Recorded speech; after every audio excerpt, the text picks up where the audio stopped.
모든 슬픔 사라져 주의 평강 넘치네. 주님 주신 참된 평화가 내 맘속에 넘치네. 주의 말씀에 거센 풍랑도 잠잠하게 되도다. 하늘에서 단비 내리고 햇빛 찬란한갑지. 우리 맘에 성령이만이 주님 보내심이라. 주님 주시는 참된 평화가 내 맘속에 넘치네. 주의 말씀에 거센 풍랑도 잠잠하게 되도다. 하늘에서 단비 내리고 햇빛 찬란함같이 우리 마음에 성령이만이 주님 보내심이라. 주님 주시는 참된 평화가 내 맘속에 넘치네. 주의 말씀에 거센 풍랑도 잠잠하게 되도다. 생명신에 넘쳐 흘러서 마른 광야 적시니 의의 열매 무르익어서 주수를 기다리네. 주님 주시는 참된 평화가 내 맘속에 넘치네. 주의 말씀에 거센 풍랑도 잠잠하게 되도다. 놀라우신 주의 은혜로 주의 낯을 보겠네.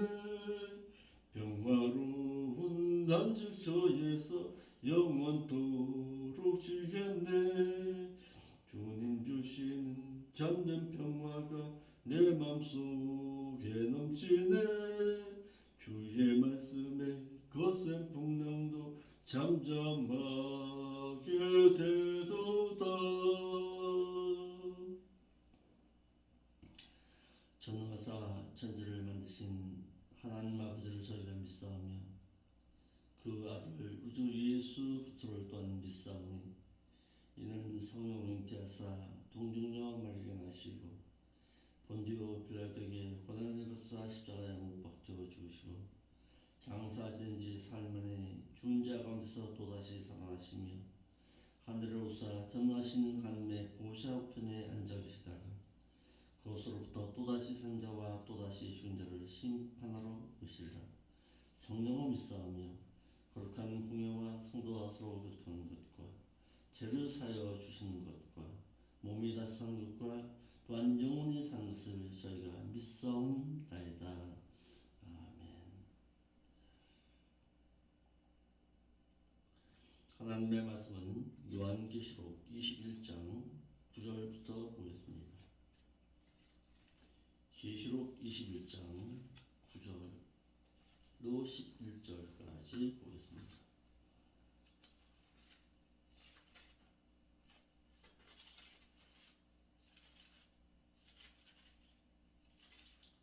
계시록 21장 9절로 11절.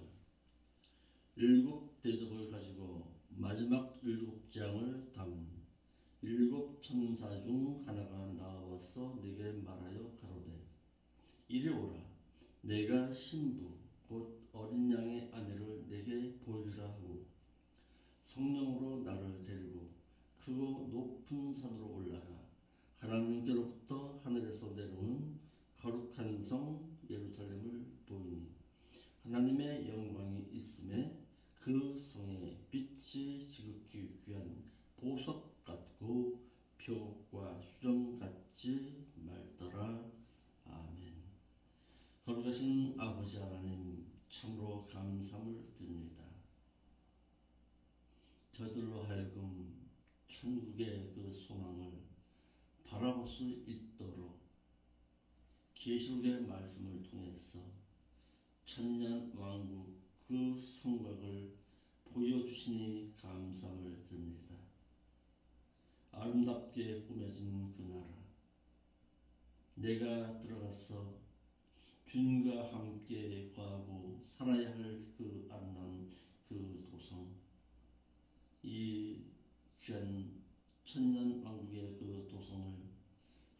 수 있는 마음, 소망하고 살아갈 수 있는 마음 허락하여 주시니 감사함을 드립니다. 이제는 우리의 신앙이 예수로 힘쓰는 신앙 가운데서 그 천국 그 도성을 바라보면서 하나님께서 오실 때에 긍휼의 마음을 허락하여 주시기를 원합니다. 죄인된 모습이 아니라 하나님 앞에서 진실된 모습으로 세마포 단장한 자의 모습으로 등불 들고 그 신랑 되신 그 주님을 맞이할 수 있는 신부된 자의 신앙으로 오늘도 살아드리기를 힘쓸 때에 주의 성령께서 도시로 인도하여 주옵소서. 이 교회가 진정 말씀을 사모하는 교회, 진리의 말씀 가운데서 천국의 소망을 간직하는 교회로 남게 하여 주옵시고, 이 교회가 진정 문 닫고 세상 가운데서 휩싸이는 그런 교회가 되지 않기에 인도하여 주시길 원합니다. 계속해서 이 교회가 생명기열 교회의 아름다운 그 터전을 이어갈 수 있는 교회가 될 수 있도록 이 교회 가운데 하나님 함께하여 주옵시고, 이 교회가 교인이 없음으로 말미암아서 가르칠 자가 없음으로 말미암아서 어려움 당해서 문 닫는 일은 없도록 인도하여 주옵소서. 때를 따라 아버지께서 양식을 먹어야 할 자들을 보내주옵시고, 이를 위해서 마음에 품은 자들을 기도하며 그들을 위해서 하나님 앞에 간구할 때에 그들의 심령이 열려짐으로 말미암아 하나님을 찾고 하나님께 나아가야 할 분명한 이유를 깨닫고 돌아설 수 있도록 인도하여 주시기를 원합니다. 거룩하신 예수님의 이름으로 기도하옵나이다. 아멘. 21장 9절로 11절의 내용은 마지막 재앙을 담은 7 천사 중 한 천사가 사도 요한에게 말하면서 천년 왕국의 성곽에 대해서 그에게 보여주는 장면입니다. 사도 요한은 보좌에 앉으신 하나님께로부터 생명수 샘물을 상속받을 자와 또한 유황이 불타오르는 불못을 그들의 못으로 차지할 자가 누구임을 7절로 8절에서 각각 말한 후에 마지막 7 재앙을 담은 7 천사 중 한 천사로부터 이리로 오라, 내가 너에게 신부 곧 어린 양의 아내와 같이 아름답게 단장한 새 예루살렘 그 성읍을 보여줄 것을 말하고 있습니다. 마지막 7 재앙을 담은 7 천사 중 하나가 사도 요한에게 보여주겠다는 어린 양의 아내는 계시록 17장 1절과 18절에서 보여준 음녀, 그 사치로 단장된 바벨론과는 달리 대조를 이루고 있으면서 어린 양이신 그리스도의 신부같이 아름답게 단장한 새 예루살렘 그 성읍을 가르칩니다. 7 대접은 계시록 11장 15절로 19절 말씀과 16장과 17장 1절에서 적 그리스도와 불신 세상을 향해서 재앙을 가지고 있던 그 천사를 말하고 있습니다. 이 세상의 모든 죄악을 다 물리친 후에 7 천사 중 한 천사가 보여주신 환상을 사도 요한은 지금 말하고 있는 것입니다. 그가 본 환상 가운데서 신부 곧 어린 양의 아내가 있었다고 말하고 있는데, 여기서 신부 곧 어린 양의 아내는 그 신부된 그 아내라는 뜻으로, 신부는 목적적 단수로, 아내는 목적적 복수로 사용하고 있습니다. 그래서 그 어린 양을 위해서 아름답게 단장된 새 예루살렘 성읍을 말하고 있습니다. 본절의 신부 곧 어린 양의 아내가 인명이 아닌 사물을 뜻하는 것은 다음 구절에서 한 천사가 사도 요한에게 보여준 것이 곧 어린 양이신 그리스도와 그곳에서 살게 될 성도된 자들을 위해 단장되어진 새 예루살렘 성읍의 구조에 대해서 말하고 있기 때문에 그렇습니다.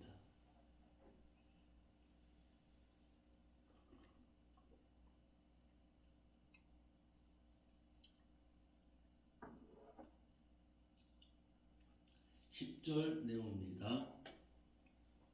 사도 요한이 성령의 인도함을 받아서 거룩한 성 새 예루살렘을 바라봅니다. 우리 한글역에 먼저 읽어드리겠습니다. 성령으로 나를 데리고 크고 높은 산으로 올라가 하나님께로부터 하늘에서 내려오는 거룩한 성 새 예루살렘을 보여주시니. 그렇습니다. 그가 성령 안에서 나를 이끌고 크고 높은 산 위로 올라가 하나님께로부터 하늘에서 내려오는 그 큰 그 성읍인 그 거룩한 예루살렘 성읍을 보여주었으니 라는 뜻입니다. 사도 요한은 성령 안에서 이끌려 크고 높은 산으로 올라갔습니다. 사도 요한은 마지막 7장으로 가득 채워진 대접들을 가진 7천사 중 하나의 천사가 성령 가운데 자신을 이끌고 크고 높은 산으로 데리고 올라가는 것을 처음 했습니다.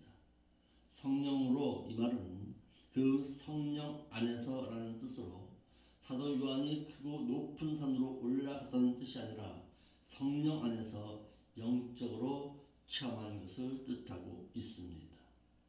사도 요한은 성령 안에서 광야로 가서 여자가 붉은 짐승을 탄 것과 또한 그 짐승의 몸에 참남된 이름들이 가득한 것과 또한 그 짐승은 7머리와 10뿔이 있는 것도 그가 또한 보았습니다.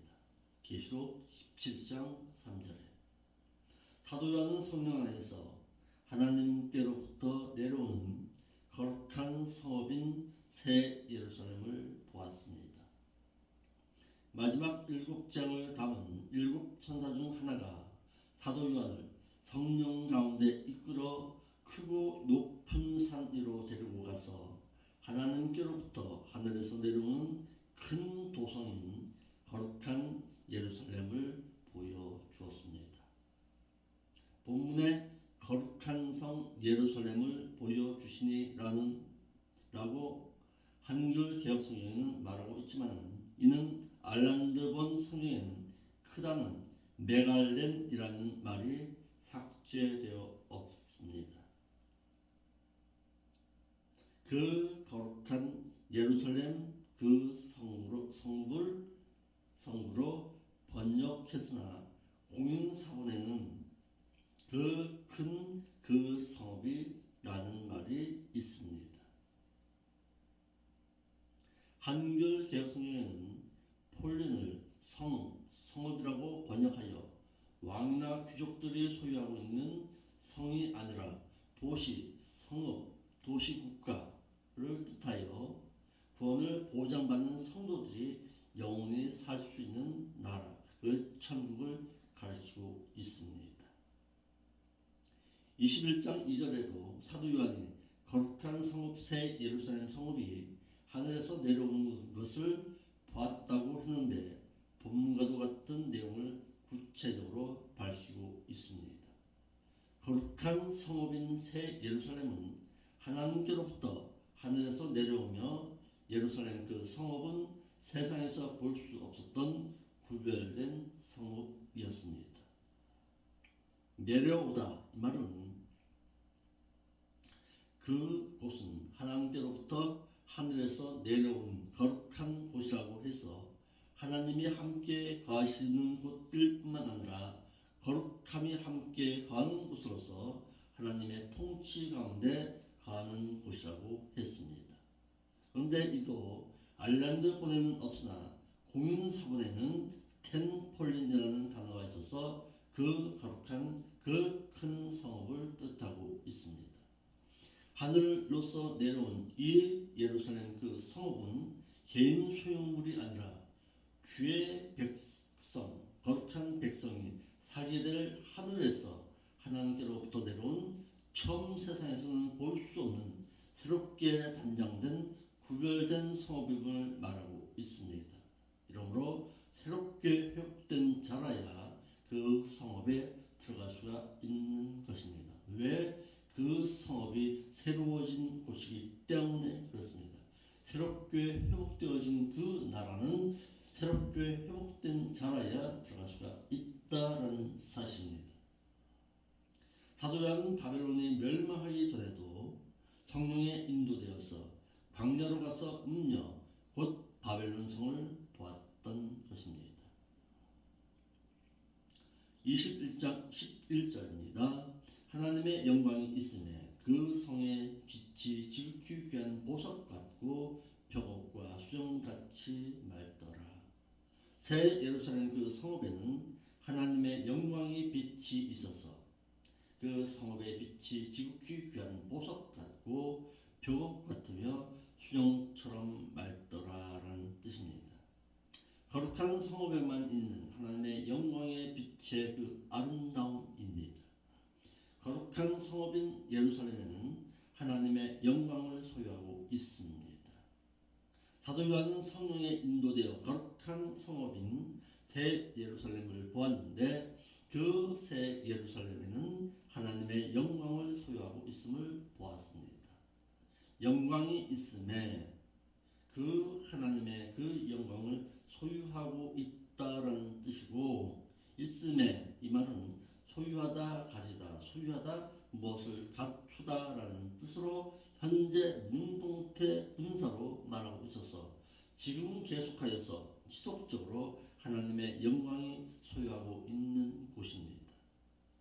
신랑이 신부를 위해서 단장된 그 예루살렘 그 성읍은 계속하여서 지속적으로 하나님의 영광이 소유하고 있는 것을 보았다라는 뜻입니다.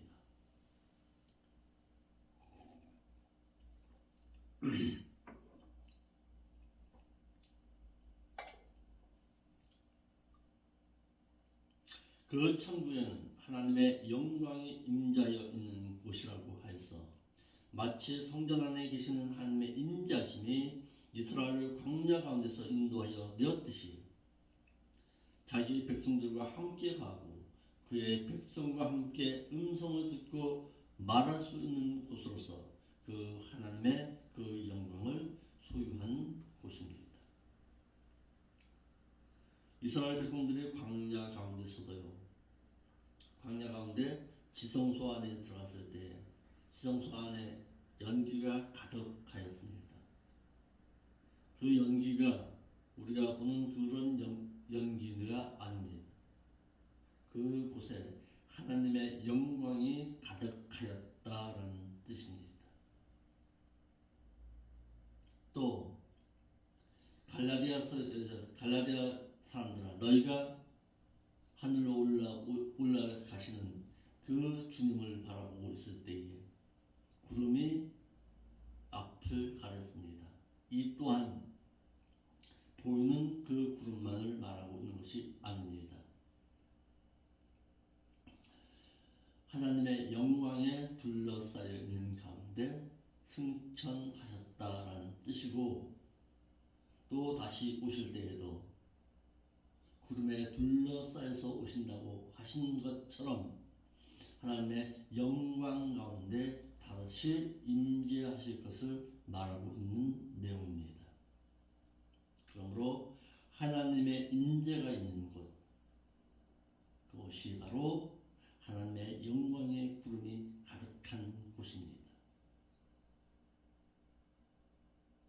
즉 이 교회 가운데서도 하나님의 임재하심이 가득한 곳이라면은 이곳이 바로 구름으로 가득 채워진 하나님의 영광의 그 광채가 빛나는 곳이 되어야 한다는 사실입니다.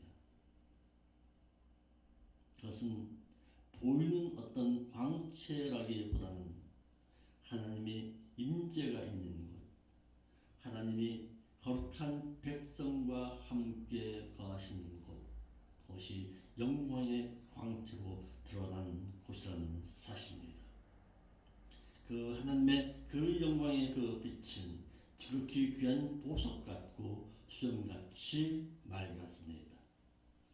사도 요한은 성령에 인도되어 거룩한 성읍인 새 예루살렘을 보았는데 그 새 예루살렘 그 성읍에는 하나님의 영광의 빛이 있어서 그 빛이 아름답기가 지극히 귀한 보석과도 같고 또한 벽옥과도 같고 수정과 같이 맑았음을 말하고 있습니다. 그 성읍의 빛에서 빛은 이는 요한복음 1장 4절과 5절에 생명의 빛을 말하고 있습니다.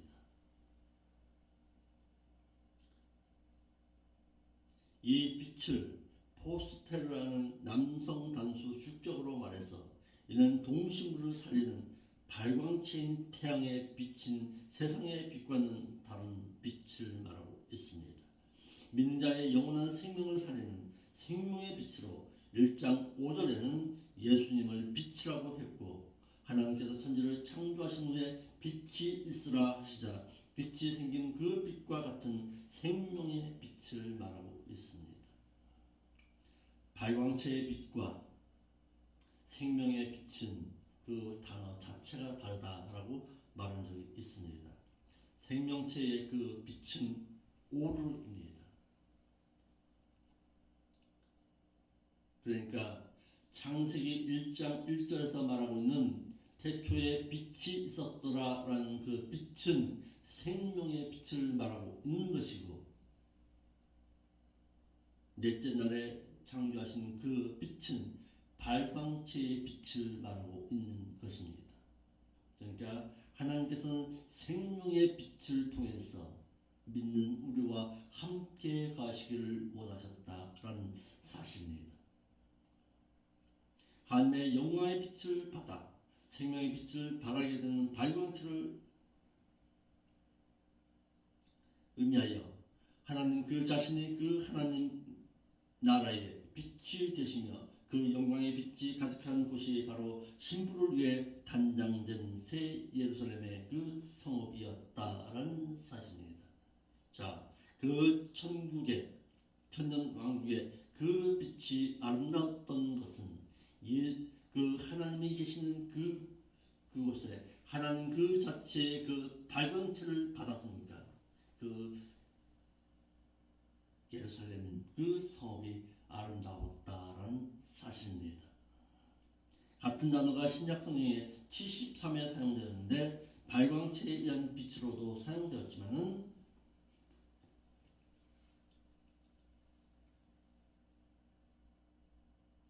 요한복음 1장 4절과 5절에 그 안에 생명이 있었으니 이 생명은 사람들의 빛이라 빛이 어둠에 비추되 어둠이 깨닫지 못하더라 라고 해서 빛과 마태복음 5장 14절에 너희는 세상의 빛이라는 빛처럼 생명의 빛을 뜻하고 있습니다. 자, 이렇다면 믿는 우리의 삶의 신앙 가운데서 여러분들의 세상 가운데서 세상의 빛을 발하는 그곳이 바로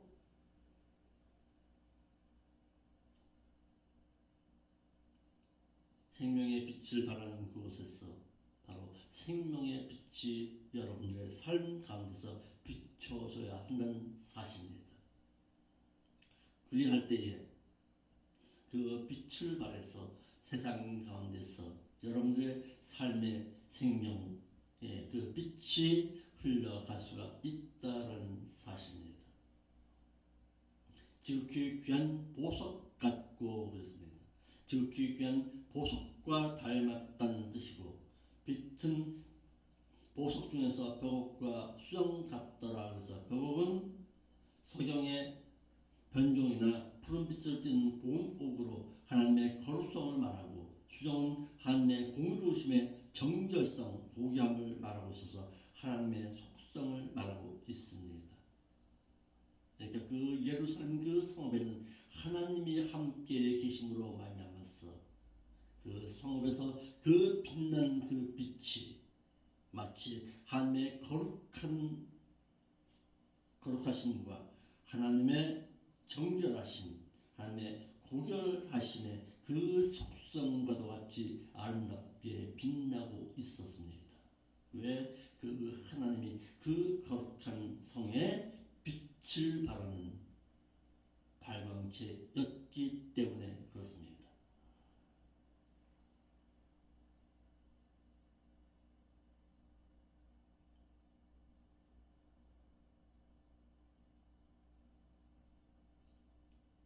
오늘은 여기까지 하겠습니다. 내일부터는 21장 12절에서는 성곽의 그 규모에 대해서 말하고 있습니다.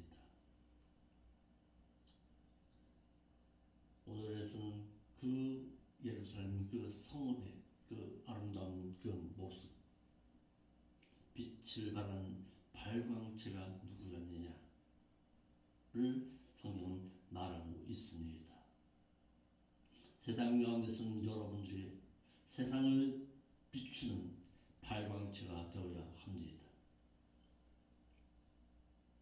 이를 마태복음 5장에서 말하고 있습니다. 한번 읽어보겠습니다.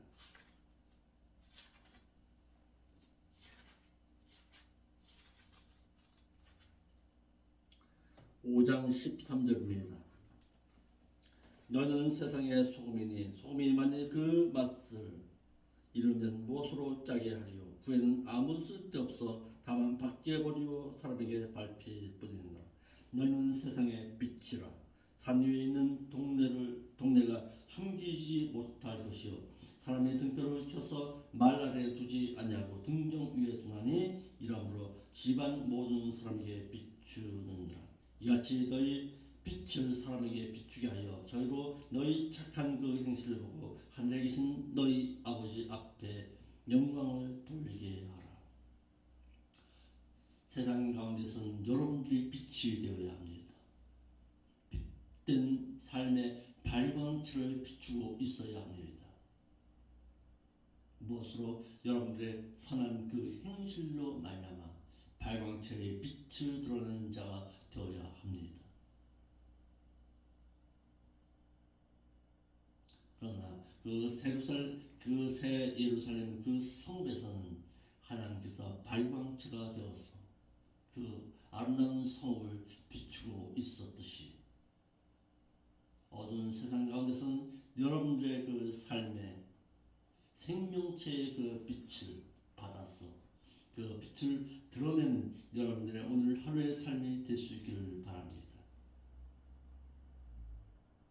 그렇다면 그 빛나는 그곳이 바로 여러분들의 심령 가운데 새 예루살렘 성읍이 될 수 있을 것입니다. 하나님이 모시고 있는 곳, 하나님과 함께 동행하고 있는 그곳이 바로 천년 천국의 아름다운 그곳이 될 수 있다라는 사실입니다. 그 천국의 그 아름다운 하나님의 그 발광체가 빛나고 있었다라는 사실입니다. 기도하겠습니다. 거룩하신 아버지 하나님, 참 감사함을 드립니다. 우리의 삶 가운데서도 오늘 생명의 빛을 드러내는 자의 삶으로 살아드릴 수 있도록 인도하여 주옵소서. 그 아름다운 그 천국 바라보면서 오늘도 세상 가운데서 빛된 자의 삶을 살아드려 하나님 앞에 영광을 돌려드릴 수 있는 오늘 한날의 삶이 될 수 있도록 인도하여 주옵소서. 거룩하신 예수님의 이름으로 기도합니다.